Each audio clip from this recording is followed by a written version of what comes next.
വാദം കോപിച്ചിരിക്കുന്ന ഒരു അവസ്ഥയാണ് കർക്കിടകം. അതേസമയം പിത്തദോഷം ഒന്ന് ചയിച്ച്, അതായത് കോപിക്കാൻ റെഡി ആയിട്ട് നിൽക്കുന്ന ഒരു കാലാവസ്ഥയാണ്. അപ്പോൾ ആ സമയത്ത് നമ്മൾ വാദം ഓൾറെഡി നമ്മുടെ ശരീരത്തിൽ കാലാവസ്ഥയ്ക്കനുസരിച്ച് കോപിച്ച് നിൽക്കുമ്പം അങ്ങനെ നിൽക്കുന്ന ഒരു അവസ്ഥയിൽ നമ്മൾ വീണ്ടും ആ കാര്യങ്ങളൊക്കെ ചെയ്യാൻ പോയി കഴിഞ്ഞാൽ വീണ്ടും അത് ബുദ്ധിമുട്ടിനെ ഉണ്ടാക്കും. ഓരോ ആൾക്കാരുടെ വീട്ടിലെ ഡയറ്റ് വ്യത്യാസമാണ്. അപ്പം പൊതുവേ എളുപ്പം എന്ന് പറഞ്ഞു കഴിഞ്ഞാൽ അഞ്ജുവിൻ്റെ ഡയറ്റ് ഞാൻ എക്സ്ട്രാക്ട് ചെയ്തെടുക്കുക, അതിൽ മോഡിഫിക്കേഷൻ വരുത്തിയാൽ അത് കാലാകാലം ആ ഒരു ചേഞ്ചസ് നമുക്ക് നിലനിർത്തിക്കൊണ്ട് പോകാൻ പറ്റുള്ളൂ. അതാണ് അതിൻ്റെ ഫാക്ട്. പണ്ട് ഇങ്ങനെ കോമൺ ഡയറ്റ് പറയായിരുന്നു, പിന്നെ പേഴ്സണലൈസ്ഡ് ഡയറ്റായി. ഇപ്പം ഒന്ന് കോപ്പി പേസ്റ്റ് ഡയറ്റ് ഇല്ല. രാവിലെ ഇഡലിയുണ്ട്, ദോശയുണ്ട്, പുട്ടുണ്ട്, പൂരിയുണ്ട്, ബട്ടൂരയുണ്ട്, വെള്ളയപ്പമുണ്ട്, പത്തിരി, കുറേ ഫുഡുകൾ നമുക്ക് പറയാറുണ്ട്. പക്ഷേ അതിൽ നമ്മൾ എന്തിലുണ്ടാക്കുന്നു എന്നുള്ളത് വളരെ പ്രധാനമാണ്. നമ്മൾ മില്ലറ്റ്സ് കൂടുതൽ കഴിക്കുന്ന ഒരു സമ്പ്രദായമുണ്ട്. പക്ഷെ നമ്മൾ മില്ലറ്റ്സ് അത്രയും ആയുർവേദം പ്രോത്സാഹിപ്പിക്കാറില്ല. കംപ്ലീറ്റ്ലി നമ്മൾ ഇറച്ചി, മീൻ, മുട്ട, തൈര് അങ്ങനെയില്ല. പൊതുവേ ഈ ഹെവി ആയിട്ടുള്ള സാധനങ്ങൾ നമ്മൾ ഒഴിവാക്കുക. പൊതുവെ തൈര് ഒഴിവാക്കാനായിട്ട് പറയാറുണ്ട്. ഒരു ഐഡിയൽ ബ്രേക്ക്ഫാസ്റ്റ് എന്ന് പറയുന്നത് എന്തായിരിക്കും ഈ കർക്കിടക മാസത്തിൽ? അച്ചാർ പൊതി ഒഴിവാക്കാൻ പറയേണ്ട, അച്ചാർ, ഉണക്കമീൻ, അങ്ങനത്തെ പപ്പടം ഒഴിവാക്കാൻ പറയേണ്ട. പപ്പടത്തിൻ്റെ അകത്ത് ക്ഷാര സ്വഭാവം കൂടുതലാണ്. ഉരലിൽ ഇടിച്ചിട്ടാണ് ഉണ്ടാക്കുക. അപ്പോൾ ഇടിക്കുന്നതിൻ്റെ ചൂടിലാണ് ഇത് പാകം വരുന്നത്. കർക്കിടക മാസത്തിൽ ആരോഗ്യ സംരക്ഷണത്തിന് വലിയ പ്രാധാന്യമാണുള്ളത്. ആരോഗ്യ ദിനചര്യ എങ്ങനെയായിരിക്കണം, നമ്മുടെ ശീലങ്ങൾ എങ്ങനെയായിരിക്കണം ഈ കാലഘട്ടത്തിൽ? ഡോക്ടർ സിമി രവീന്ദ്രനാണ് ഇന്ന് മലയാളം ഡയലോഗ്സിൽ എന്നോടൊപ്പം. നമസ്കാരം ഡോക്ടർ. നമസ്കാരം ഡോക്ടർ, ഇപ്പം കർക്കിടകത്തിൽ ഈ ആരോഗ്യ സംരക്ഷണത്തിന് വലിയ പ്രാധാന്യം കൊടുക്കുന്നുള്ളത് പോലെ തന്നെ ആയുർവേദത്തിന് വലിയ പ്രാധാന്യമുണ്ട്. അതിൻ്റെ ഒരു പ്രാധാന്യത്തെക്കുറിച്ച്. കർക്കിടകത്തിൽ മാത്രമല്ല, ആയുർവേദത്തിൽ ഏതൊരു കാലത്തും ആരോഗ്യത്തിന് സംരക്ഷണം കൊടുത്തുകൊണ്ട് മുന്നോട്ട് പോകണം എന്നുള്ള രീതിയാണ് അനുവർത്തിക്കുന്നത്. ആയുർവേദത്തിൽ പൊതുവെ ആരോഗ്യമുള്ള ആൾക്കാരും രോഗമുള്ള ആൾക്കാരും എന്ന് രണ്ട് രീതിയിലാണ് നമ്മൾ പറഞ്ഞത്. സ്വസ്ഥൻ അല്ലെങ്കിൽ രോഗി എന്നുള്ള രീതിയിലാണ് പറയുക. അപ്പോൾ സ്വസ്ഥൻ എങ്ങനെയാണെന്ന് വെച്ചാൽ അയാൾക്ക് അദ്ദേഹത്തിൻ്റെ ആരോഗ്യം സംരക്ഷിച്ച് മുന്നോട്ട് കൊണ്ടുപോകാനുള്ള ചര്യകളും കുറേ രീതികൾ, അതായത് പഥ്യാപത്യങ്ങളും. അതേസമയം രോഗികൾക്കാണെങ്കിൽ അവർക്ക് രോഗത്തിനനുസരിച്ചുള്ള പഥ്യാപത്യങ്ങളാണ് പ്രത്യേകം വിവക്ഷിച്ചിട്ടുള്ളത്. പിന്നീട് നമ്മൾ കർക്കിടകത്തിലേക്ക് വരുമ്പോൾ നമുക്ക് 6 ഋതുക്കളാണ് പറയുക. ഋതുക്കൾക്ക് എന്ന് വെച്ച് കഴിഞ്ഞാൽ വർഷഋതുവാണ് പൊതുവെ കർക്കിടകത്തിലേക്ക് എത്തുന്നുണ്ടാവുക. അപ്പോൾ ഓരോ ഋതുക്കൾക്കും അതിൻ്റെതായ ലക്ഷണങ്ങളുണ്ട്, ഓരോ ലക്ഷണങ്ങൾ. ഇപ്പോൾ വർഷഋതുവിൻ്റേതെന്ന് വെച്ച് കഴിഞ്ഞാൽ ധാരാളം മഴ പെയ്യുക, ആ സമയത്ത് ആളുകൾക്ക് സ്വസ്ഥനും ആയിക്കോട്ടെ രോഗിക്കും ആയിക്കോട്ടെ പൊതുവെ വിശപ്പില്ലായ്മ വരിക, ആരോഗ്യത്തിന് കുറവുണ്ടാവുക, ശരീരവേദനകൾ ഉണ്ടാവുക, അങ്ങനെ കുറേ ലക്ഷണങ്ങളൊക്കെ ഉണ്ടാവും. അപ്പോൾ സ്വസ്ഥനായാലും, അതായത് ആരോഗ്യമുള്ള ആളാണെങ്കിലും അല്ലെങ്കിൽ രോഗമുള്ള ആളാണെങ്കിലും അവർക്ക് വേണ്ടിയിട്ടുള്ള പ്രത്യേക ചര്യകളൊക്കെ കർക്കിടകത്തിൽ വിധിക്കുന്നുണ്ട്. അതിൻ്റെ കാര്യം എന്താ വെച്ച് കഴിഞ്ഞാൽ നമ്മൾ 12 മാസമാണ് ഉള്ളത്. അപ്പോൾ കർക്കിടകത്തിൽ പൊതുവെ നമ്മൾ കാർഷിക വൃത്തിയാണ് അന്നത്തെ ചര്യ, കൃഷിയാണ് ചര്യ. അപ്പോൾ നല്ല മഴക്കാലം ഉണ്ടാവും, വെള്ളപ്പൊക്കം ഉണ്ടാവും. അപ്പോൾ അങ്ങനെയൊക്കെ ഉണ്ടാവുമ്പോൾ പൊതുവെ ആളുകൾക്ക് എന്താ പറയുക, പഞ്ഞമാസം എന്ന് പറയും. പഞ്ഞമാസം എന്ന് പറയും. അപ്പോൾ നമുക്ക് ജോലിക്ക് പോകാൻ കഴിയാതെ വരും. അപ്പോൾ ആ സമയത്ത് ഒരു മെൻ്റൽ റെജുവനേഷനായിട്ട് രാമായണ മാസം എന്നൊക്കെ പറയും, നമ്മൾ രാമായണം വായിക്കും. പിന്നീട് അതോടൊപ്പം തന്നെ ആ ശരീര സംരക്ഷണത്തിനായിട്ട് ആ ഒരു മാസം നമ്മൾ കരുതി വയ്ക്കും. അങ്ങനെ ഒരു വൃത്തിയായിട്ടും കർക്കിടകത്തെ നമുക്ക് കാണാവുന്നതാണ്. അപ്പോൾ വർഷ ഋതുചര്യയുടെ ബേസിക് ആയിട്ട് നമ്മൾ അനുവർത്തിക്കുന്ന കുറേ പോളിസീസ് ഉണ്ട്. അതെല്ലാം അനുവർത്തിച്ചിട്ട് കർക്കിടകത്തിലേക്ക് ആ ഒരു പ്രത്യേക സാഹചര്യത്തിലേക്ക്, നമ്മുടെ കേരളത്തിലാണ് കൂടുതലായിട്ടുള്ളത്, അത് ഒന്ന് ഇൻകോപ്പറേറ്റ് ചെയ്ത് പോകുന്ന രീതിയിലാണ് അതിനെ നമ്മൾ കാണേണ്ടത്. ആയുർവേദത്തിൽ വളരെ പ്രധാനമായിട്ടാണ് കർക്കിടകചര്യ നമ്മൾ പറയുന്നത്. അതിൽ നമ്മൾ ആഹാരങ്ങളുണ്ട്. ആയുർവേദത്തിൻ്റെ ഒരു പ്രത്യേകത എന്ന് വെച്ച് കഴിഞ്ഞാൽ നമ്മൾ ഏതൊരു ചികിത്സ പറയുമ്പോൾ പഥ്യാപത്യങ്ങൾ പറയും. പഥ്യം എന്ന് പറഞ്ഞാൽ നമ്മൾ ചെയ്യേണ്ട കാര്യങ്ങൾ, അത് ശാരീരികമായിട്ടും മാനസികമായിട്ടും ചെയ്യേണ്ട കാര്യങ്ങളുണ്ട്. അപത്യം എന്ന് പറഞ്ഞു കഴിഞ്ഞാൽ ചെയ്യരുതാത്ത കാര്യങ്ങളാണ്. അത് രോഗത്തിന് അടിസ്ഥാനമായിട്ട് വ്യത്യാസമാണ്. ഇപ്പം നമ്മൾ ഓരോ രോഗത്തിനും തന്നെ നമുക്ക് പഥ്യാപത്യങ്ങൾ സെപ്പറേറ്റ് ആയിട്ട് ആയുർവേദം പറയുന്നുണ്ട്. അപ്പോൾ അത് ആ രീതിയിൽ നമുക്ക് എടുക്കാം. അപ്പോൾ ഇതും കൂടെ ചേർത്ത് ഇൻകോപ്പറേറ്റ് ചെയ്ത് വേണം നമ്മൾ കർക്കിടക ചര്യയെ നമ്മൾ കാണാനായിട്ട്. ഇപ്പം ഈ കർക്കിടകത്തിന് നമ്മുടെ ശരീരത്തിൽ ഒരുപാട് മാറ്റങ്ങൾ വരുമെന്ന് മാം പറഞ്ഞില്ല. ഇപ്പൊ വിശപ്പില്ലായ്മ, വേറെ എന്തൊക്കെയാണ് കർക്കിടകത്തിൽ നമ്മൾ ഫേസ് ചെയ്യുന്ന വേറെ ശരീരത്തിനുണ്ടാകുന്ന മാറ്റങ്ങൾ? ആയുർവേദം ബേസിക് പ്രിൻസിപ്പിൾസ് വാതപിത്ത കഫ ദോഷങ്ങൾ അടിസ്ഥാനപ്പെടുത്തിയാണ്. നമുക്ക് ത്രിദോഷ സിദ്ധാന്തമാണ് അതിൻ്റെ ബേസിക് പ്രിൻസിപ്പിൾസ്. അപ്പോൾ ത്രിദോഷ സിദ്ധാന്തം എന്ന് പറയുമ്പോൾ നമ്മൾ വാദം, പിത്തം, കഫം, ഇത് 3ആണ് ത്രിദോഷങ്ങൾ എന്ന് പറയാം. ഇത് വാദമാണ് നമ്മുടെ നോർമൽ ഒരു മൂവ്മെൻറ്റ് ഫങ്ഷൻസും ഒക്കെ മെയിൻറ്റെയിൻ ചെയ്യുന്നത്. അത് ആ മൂവ്മെൻറ്റ് എന്ന് പറയുമ്പോൾ ഒരു ന്യൂറോണിൻ്റെ ട്രാൻസ്മിഷൻ തൊട്ട് നമ്മൾ നടക്കുന്നത് വരെയുള്ള മൂവ്മെൻറ്റ്സുകളെല്ലാം മെയിൻറ്റെയിൻ ചെയ്യുന്ന വാദമാണ്. പിത്തമാണ് മെറ്റബോളിസം, അതായത് ദഹനം മുതലായ കാര്യങ്ങൾ പ്രധാനപ്പെട്ട കാര്യങ്ങളെല്ലാം തന്നെ അത് കൺട്രോൾ ചെയ്യുന്നതും അത് മെറ്റബോളിസവും കാറ്റബോളിസവും ഒക്കെ മെയിൻറ്റെയിൻ ചെയ്യുന്ന ആൾ പിത്താണ്. കഫം നമ്മുടെ ബോഡിയിലെ സ്റ്റെബിലിറ്റി തരാണ്. അപ്പോൾ ഈ ഒരു ത്രിദോഷങ്ങൾ നോർമൽസി പോകുമ്പോഴാണ് എപ്പോഴും ഒരാൾക്ക് ഒരു ആരോഗ്യം ഉണ്ടാവുക എന്ന് പറയാം. കർക്കിടക മാസത്തിൽ ഈ മൂന്നിനും ഈ പറഞ്ഞ വ്യത്യാസമുണ്ട്. അപ്പം നമ്മൾ കർക്കിടക മാസം ആകുമ്പം ഓരോ ഋതുക്കളിലും കുറച്ച് ഈ ദോഷങ്ങളുടെ നോർമലി ഋതുക്കൾക്കനുസരിച്ച് വ്യതിയാനം വരുന്നുണ്ട്. അപ്പോൾ വാദം കോപിച്ചിരിക്കുന്ന അവസ്ഥ എന്ന് പറയും. വാദം കോപിച്ചിരിക്കുന്ന ഒരു അവസ്ഥയാണ് കർക്കിടകം. അതേസമയം പിത്തദോഷം ഒന്ന് ചയിച്ച്, അതായത് കോപിക്കാൻ റെഡി ആയിട്ട് നിൽക്കുന്ന ഒരു കാലാവസ്ഥയാണ്. അപ്പോൾ ആ സമയത്ത് നമ്മൾ വാദം ഓൾറെഡി നമ്മുടെ ശരീരത്തിൽ കാലാവസ്ഥയ്ക്കനുസരിച്ച് കോപിച്ച് നിൽക്കുമ്പം അങ്ങനെ നിൽക്കുന്ന ഒരു അവസ്ഥയിൽ നമ്മൾ വീണ്ടും ആ കാര്യങ്ങളൊക്കെ ചെയ്യാൻ പോയി കഴിഞ്ഞാൽ വീണ്ടും അത് ബുദ്ധിമുട്ടിനെ ഉണ്ടാക്കും. അപ്പോൾ ആ ഒരു കാര്യം നമ്മൾ എപ്പോഴും ഒന്ന് ശ്രദ്ധിക്കണം. നമുക്ക് ഒരിക്കലും ഒരു കാലാവസ്ഥയെ മാറ്റാനായിട്ട് നമുക്ക് പറ്റില്ല.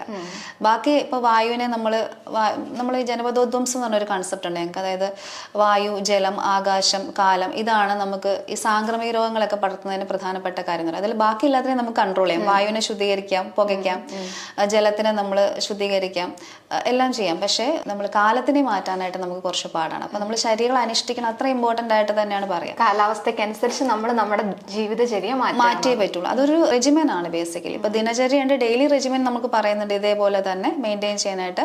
അതേപോലെ തന്നെ കാലാവസ്ഥയെ മെയിൻറ്റെയിൻ ചെയ്യാനായിട്ട് ഋതുചര്യ എന്ന് വെച്ചൊരു റെജിമെൻ നമുക്ക് ആയുർവേദത്തിൽ പറയുന്നുണ്ട്. അത് വളരെ ഇമ്പോർട്ടൻ്റ് ആയിട്ടുള്ള കാര്യം തന്നെയാണ്. കർക്കിടകത്തിൽ വീണാൽ പെട്ടെന്ന് ഒടിവ് സംഭവിക്കും, അല്ലെങ്കിൽ അങ്ങനെ അതിൽ പ്രത്യേകിച്ച് കാര്യമില്ല. പുതിയ ആൾക്കാർക്ക് ബലം കുറയുന്ന ഒരു സമയമാണ്. അപ്പോൾ അതുകൊണ്ട് വീഴ്ചകൾ എന്ന് വെച്ചാൽ ഒരു ഹ്യൂമിഡിറ്റി ചേഞ്ചസ് ഒക്കെ വരുമ്പോൾ പൊതുവെ ആൾക്കാർക്ക് ഒരു ഇയർ ബാലൻസിൻ്റെ ഇഷ്യൂസും ഫോളും കൂടുതലാണ്.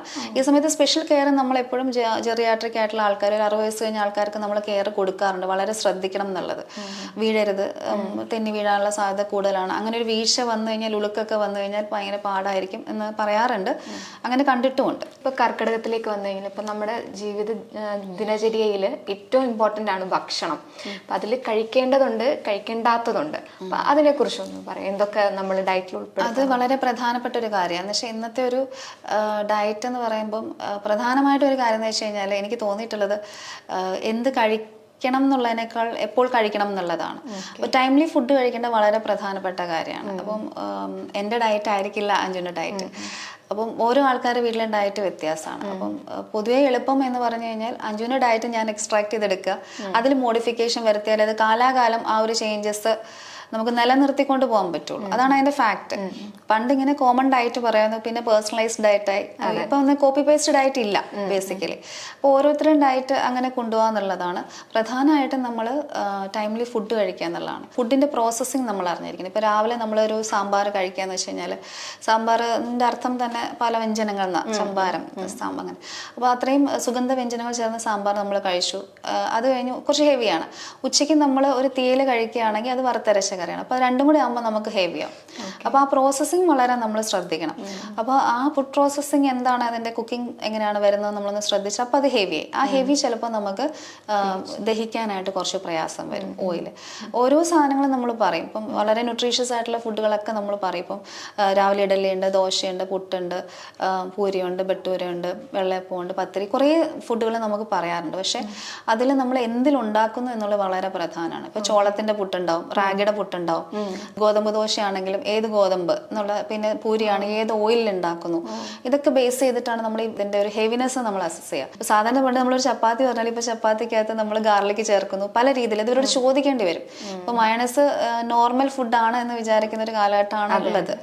അപ്പോൾ നമുക്കത് ഓരോന്ന് ചോദിച്ച് അത് എടുക്കേണ്ടി വരും. അപ്പം പിന്നെ ടൈംലി ഫുഡ് കഴിക്കുക, ഇങ്ങനെയുള്ള ഹെവി ആയിട്ടുള്ള ഫുഡുകൾ അടുത്തടുത്ത മീൽസ് വരാതെ നോക്കുക. പിന്നെ വിരുദ്ധം എന്ന് നമ്മൾ പറയും, എന്ന് വെച്ചാൽ വികലമായിട്ടുള്ള ഫുഡുകൾ കഴിക്കാതിരിക്കുക എന്നുള്ളതാണ്. ഇതിനകത്ത് ഈ ഞാൻ നേരത്തെ പറഞ്ഞ പോലെ വാതപിത്ത കഫം എന്ന് പറഞ്ഞാൽ വാതപിത്ത കഫ പ്രകൃതിക്കാരുണ്ട് പ്രധാനമായിട്ടും. ശരീരപ്രകൃതി അത് നോർമൽ പ്രകൃതിയാണ്, അത് അയാളുടെ അസുഖം കൊണ്ടുണ്ടാകുന്ന പ്രകൃതിയല്ല. അപ്പോൾ വാദപ്രകൃതിക്കാരെന്ന് വെച്ച് കഴിഞ്ഞാൽ ചിലപ്പോൾ കറക്റ്റായിട്ട് കഴിക്കും, ചിലപ്പോൾ കറക്റ്റായിട്ട് കഴിക്കില്ല, ചിലപ്പം കഴിച്ചില്ലെന്നും വരാം. പക്ഷെ അവർ മെലിഞ്ഞിട്ടായിരിക്കും കുറച്ചുകൂടെ ഇരിക്കുന്നുണ്ടാവും. പിത്തപ്രകൃതിക്കാർ കഴിക്കും കറക്റ്റായിട്ട്, പക്ഷെ അവർക്ക് അത്രയും വണ്ണമൊന്നും വെക്കില്ല. കഫപ്രകൃതിക്കാർ കുറച്ച് ടൈംലി ഫുഡ് കഴിക്കുന്ന ആൾക്കാരാണ്, അവർക്ക് പക്ഷേ വണ്ണം വെക്കും. അപ്പോൾ ഇതനുസരിച്ച് നമ്മൾ ഒരു ഡയറ്റ് അത് ക്രമീകരിച്ച് കൊണ്ടുപോകണം എന്നുള്ളതാണ്. അപ്പോൾ എന്ത് കഴിക്കുന്നു എന്ന് നമ്മൾ എക്സ്ട്രാക്ട് ചെയ്യുക, അതിൻ്റെ അന്ന് അത് കറക്റ്റ് ചെയ്ത് കൊണ്ടുപോകുക എന്നുള്ളതാണ്. ഇപ്പം നമ്മൾ മില്ലറ്റ്സ് കൂടുതൽ കഴിക്കുന്ന ഒരു സമ്പ്രദായമുണ്ട്, പക്ഷെ നമ്മൾ മില്ലറ്റ്സ് അത്രയും ആയുർവേദം പ്രോത്സാഹിപ്പിക്കാറില്ല. ഭയങ്കര ധാരാളം ചെറുധാന്യങ്ങൾ എന്ന് വെച്ചാൽ ധാരാളം നമ്മൾ കഴിക്കാനായിട്ട് നമ്മൾ പറയാറില്ല. അത് അതിൻ്റെതായിട്ട് ആ രീതി കഴിച്ചാൽ മതി. ഇപ്പോൾ സീഡ്സ് കഴിക്കുന്ന ആൾക്കാരുണ്ട്. അപ്പോൾ ഇതിനെക്കുറിച്ച് ഇത് നോർമലാണ്, ഇത് ഫുഡല്ലേ, കുഴപ്പമില്ല എന്നുള്ള രീതിയിലാണ് നമുക്ക് പോവുക. പക്ഷേ കണ്ടൻസും ന്യൂട്രിയൻസ് കണ്ടൻസും ഒക്കെ അറിഞ്ഞതിന് ശേഷം മാത്രമേ നമുക്കിത് എടുക്കാനായിട്ട് പറ്റുള്ളൂ. അപ്പോൾ ഏത് ഫുഡ് ഒഴിവാക്കുന്നു എന്നുള്ളത് ഇതാണ് കാര്യം. ബ്രേക്ക്ഫാസ്റ്റ് പൊതുവെ പറയുമ്പോൾ നമ്മൾ കൂടുതലും പത്തിരി അങ്ങനെയുള്ള സാധനങ്ങൾ, ഇടിയപ്പം മുതലായ സാധനങ്ങൾ വലിയ കുഴപ്പം വരാറില്ല. ഇപ്പോൾ രാത്രിയിൽ പുട്ടൊക്കെ കഴിച്ചു കഴിഞ്ഞാൽ കുറച്ച് ദഹിക്കാനായിട്ട് കുറച്ച് പ്രയാസം വരുന്നുണ്ട്. നേരത്തെ കഴിച്ച പ്രശ്നം ഉണ്ടാവാറില്ല. അപ്പോൾ അതിൻ്റെ കൂടെ എന്ത് കഴിക്കുന്നു എന്നുള്ളതും കൂടെ പ്രധാനമാണ്. ഈ ഒരു കാര്യങ്ങൾ ശ്രദ്ധിച്ചാൽ വലിയ പ്രശ്നങ്ങൾ വരാറില്ല. പിന്നെ ചില ഫിഷസ് ഒക്കെ ആണെങ്കിലും ചിലപ്പോൾ അലർജിക്ക് ആവുന്ന ഒരു സീസണാണ്, അത് നമുക്ക് മനസ്സിലാവും. അപ്പോൾ ആ ഫിഷസ് ഒക്കെ അതിനനുസരിച്ച് ഒഴിവാക്കുന്നുണ്ട്. ഇപ്പം നമ്മൾ പുഴ മത്സ്യമാണെങ്കിലും നമ്മൾ വെള്ളത്തിന് വ്യത്യാസം വരുന്ന സമയമുണ്ട്. അപ്പം അതനുസരിച്ച് അതിന് ചെറിയ ബുദ്ധിമുട്ടുകളൊക്കെ വരും. അതൊന്ന് തിരിച്ചറിഞ്ഞ് നമുക്ക് അറിയാൻ പറ്റും. അതൊക്കെ ഒഴിവാക്കുക എന്നുള്ളൂ. അല്ലെ കംപ്ലീറ്റ്ലി നമ്മൾ ഇറച്ചി, മീൻ, മുട്ട, തൈര് അങ്ങനെയില്ല. പൊതുവെ ഈ ഹെവി ആയിട്ടുള്ള സാധനങ്ങൾ നമ്മൾ ഒഴിവാക്കുക. പൊതുവെ തൈര് ഒഴിവാക്കാനായിട്ട് പറയാറുണ്ട്. അതെന്താ കാര്യം? തൈര് പൊതുവെ കഫത്തെ കൂട്ടുന്ന ഒരു ഇതാണ്, നമ്മുടെ ഇതിനകത്ത് ക്ലേദത്തെ വർദ്ധിപ്പിക്കുന്നതാണ്. അപ്പൊ അതുകൊണ്ട് പൊതുവെ മോര് കഴിക്കാനായിട്ട് ധാരാളം പറയാറുണ്ട്. ഇപ്പൊ മുക്കുടി അങ്ങനെയുള്ള കുറെ പ്രിപ്പറേഷൻസ് നമുക്കുണ്ട് ഈ ഇവിടെ കഴിക്കേണ്ട സമയത്ത്. അത് അമ്പലങ്ങളിലൊക്കെ ധാരാളം കൊടുക്കുന്നതാണ് മുക്കുടി പ്രിപ്പറേഷൻ. അത് മോരാണ് എടുക്കുക. മോരിൻ്റെ അകത്ത് നമ്മൾ പുളിയാറിലേക്ക് അരച്ച് കലക്കി നല്ല ഇതാണ്. അപ്പം അത് നമ്മൾ മോര് കറി പോലെ ആക്കി എടുക്കാം. അപ്പം മുക്കുടി നമ്മൾ കഞ്ഞിയായിട്ടും കുടിക്കാറുണ്ട്, അല്ലാതെയും കുടിക്കാറുണ്ട്. അപ്പം അങ്ങനത്തെ പ്രിപ്പറേഷൻസ് വളരെ ന്യൂട്രീഷ്യസ് ആണ്, വിശപ്പിനെ ഉണ്ടാക്കും, അസുഖങ്ങളെ പ്രിവെന്റ് ചെയ്യും. കാരണം ഒത്തിരി നമ്മൾ ഫീവേഴ്സ് വരുന്ന ഒരു സമയമാണ്. അതിനെ പ്രിവെന്റ് ചെയ്യാനായിട്ട് കുറച്ചുകൂടെ നല്ലതായിരിക്കും. ജലദോഷമൊക്കെ പ്രിവെന്റ് ചെയ്യും. അപ്പോൾ കുറച്ചുകൂടെ അങ്ങനത്തെ സാധനങ്ങൾ കൊടുക്കുവാണെങ്കിൽ കുറച്ചുകൂടെ നല്ലതായിട്ട്. അങ്ങനെയുള്ള സാധനങ്ങളാണ് കൂടുതലും പറയുക. പിന്നെ ഓലൻ അങ്ങനെയുള്ള സാധനം, ഇളവൻ ചേർന്ന സാധനങ്ങളൊക്കെ കുറച്ചുകൂടെ നല്ലതാണ്. പിന്നെ പപ്പായ ചേർന്നിട്ടുള്ള സാധനങ്ങളൊക്കെ കുറച്ചുകൂടെയൊക്കെ നന്നായിട്ട് കഴിക്കാൻ പറയാറുണ്ട് ഈ സമയത്ത്. കൂട്ടുകറിയൊക്കെ ആണെങ്കിൽ അത് ചേർത്ത് കഴിച്ചാൽ കുറച്ചുകൂടെ നല്ലതാണ്. ഇപ്പം എന്ത് ഫുഡാണെങ്കിലും അതിൻ്റെ അകത്ത് എന്താണ് ഇൻക്ലൂഡ് ചെയ്യുന്നതെന്ന് ചോദിക്കേണ്ട ഒരു അവസ്ഥ ഇപ്പം നമുക്കുണ്ട്.